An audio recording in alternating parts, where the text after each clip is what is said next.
it's Dorothy Gunning with Scrapbooking Quebec. Today I'm here for the Scrapbook Nerd online shop, and I'm going to be creating a 12 by 12 layout featuring the Simple Stories Feelin Frosty collection. My layout is wintry and whimsical, totally following the mood and feel of this really fun collection. It's also a super easy page design. Here are the supplies I'm going to be using, all from the Feelin Frosty collection, and all of this came from the Scrapbook Nerd online shop. So I will link the shop as well as the products I use in the description box below. So without further ado, let's get started. And this is what's on my desk. My plan is to use that gray polka dotted paper, which is super cute, as my foundation page. That white cardstock, I trimmed it down to 11.5 inches by 11.5 inches. I have a 6 by 4 photo, matted. That's me in old Quebec during a very snowy, wintry day. I've got a bunch of paper here that I think I'm going to use. I don't end up using all of it. I do end up using this, however. It's a silver metallic paper pad. Actually, it's silver and gold from Tim Holtz. I use it all the time. It's a staple in my office, as is this. It's lined paper, and the other side is a wood grain paper. That is from Simple Stories. I'm going to be using that as well.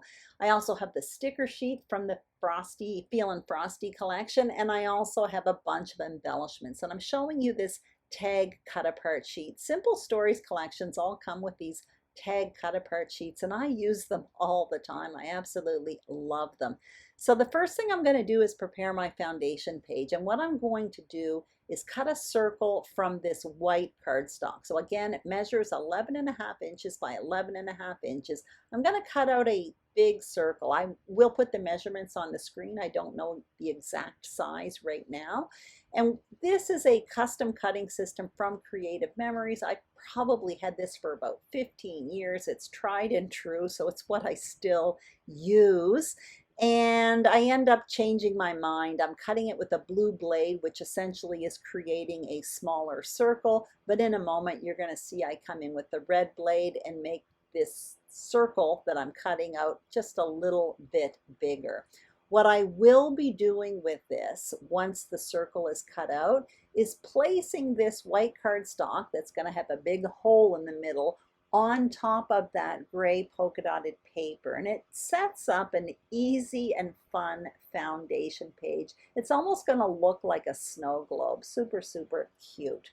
What I do want, though, is a ring kind of around the inside of that white circle. So I am going to be cutting out another circle. This time I'm going to be cutting out a ring using the same system. So this time I will be cutting out with the blue blade. You're going to see that in a minute.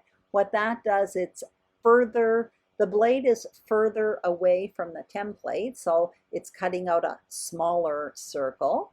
And then what I will do is keep that template in place, come in with another blade, in this case the red blade, which is closer to the template, and what that does is it cuts me out a nice ring. So that ring measures 1/4 inch.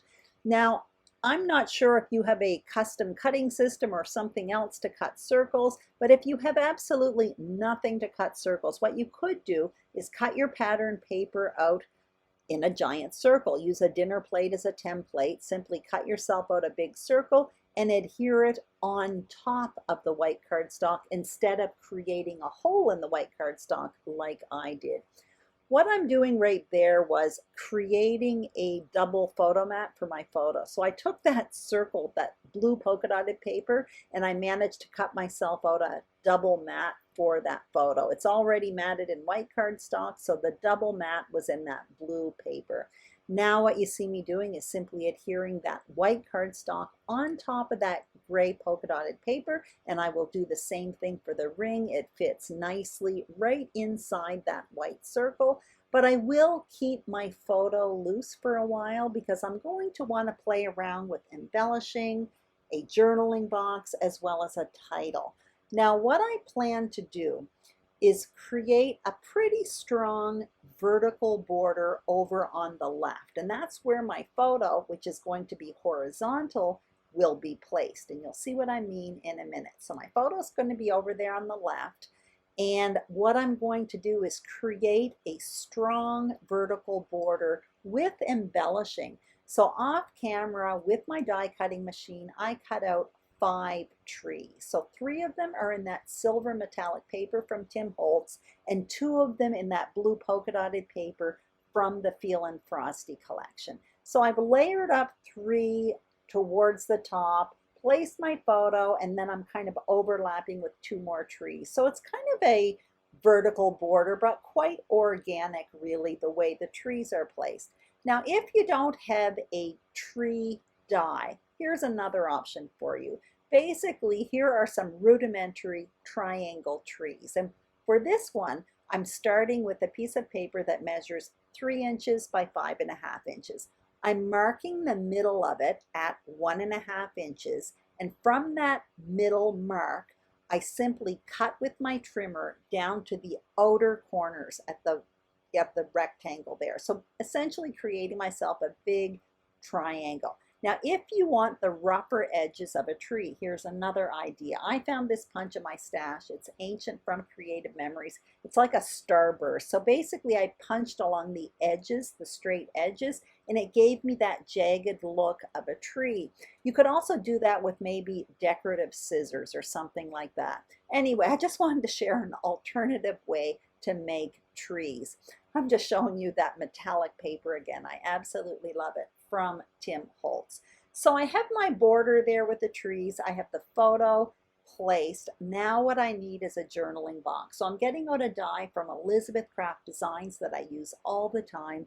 It's a planner page, and I'm cutting it out in that lined paper from Simple Stories. So that's going to act as a layering piece, but it's also going to be a journaling page. And I use this honestly probably in every second or third layout for sure. I absolutely love it.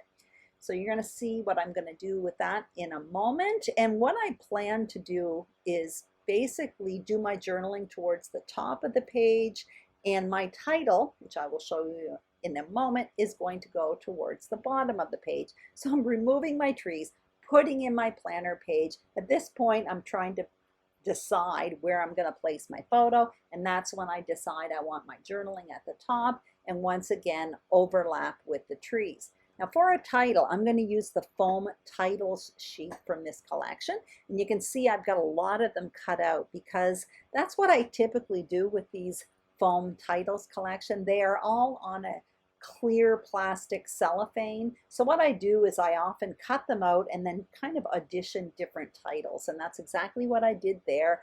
And I decided to go with the word snow. So I have all of my embellishing around me. I have stickers, I have enamel dots, I have self-adhesive brads, tags, and those foam titles. So once again, I'm creating my border with those trees, placing that planner page, then the photo. Now that I know my photo is going to go towards the bottom, I am adhering the photo to the planner page. It's just going to make it easier for me when I am creating my embellishment clusters. At this point, I've lost a tree. Chester had come to visit, and I think he knocked it somewhere. So I had to stop the film, ended up finding the tree, and once again, I'm going to continue with these embellishment clusters. So mainly what I'm doing is creating this strong vertical border over on the left-hand side of the page. But the embellishing is almost going to hug the photos on 3 sides. So you can see me digging into the tags now, and I'm adding a few tags at the top of the photo, kind of towards the right.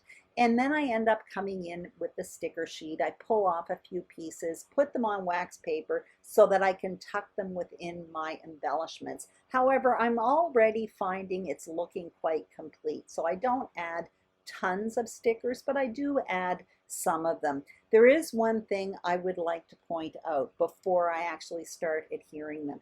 At the end of this video, I ended up deciding that I was missing something. So I decided to add ink just along that border, basically at the top of those trees and underneath the title. I did it with a Picket Fence Studio blending brush. I basically rubbed the brush on my ink and then rubbed it on my page. Nothing too complicated at all. However, I wished I had done it at this point before actually adhering all of this to the page. I ended up just lifting it up a bit and applying the ink, and it worked well. But I just wanted to point that out. If you like to ink, if you like to do mixed media, now is definitely the time to do it before actually adhering all of this to the page. So now that's exactly what I'm doing. So I'm adhering all of this exactly as I had placed it. And once this is down, I will come in and add some finishing touches to this. And that, of course, always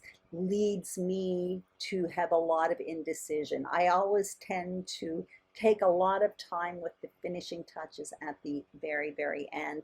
So you can see how 3 sides of my photo are pretty much covered or surrounded in embellishments, but the right hand side of the page is very open, and I think with this type of design that is pretty important because there's so much going on the left hand side of the page. It's nice to have a rest for the eye on the right hand side of the page. So again, lots of stuff happening on the left, almost on 3 sides of the photo, but boom, over on the right, it's like there's nothing. So here I am coming in with the finishing touches. So at this point, I do know I want there to be some sprinkling of something starting at the top left down through the title. And I decide eventually to go with enamel dots, but I played around with snowflake stickers. I played around with foam snowflakes from the title sheet. You can see in the tags I added the self-adhesive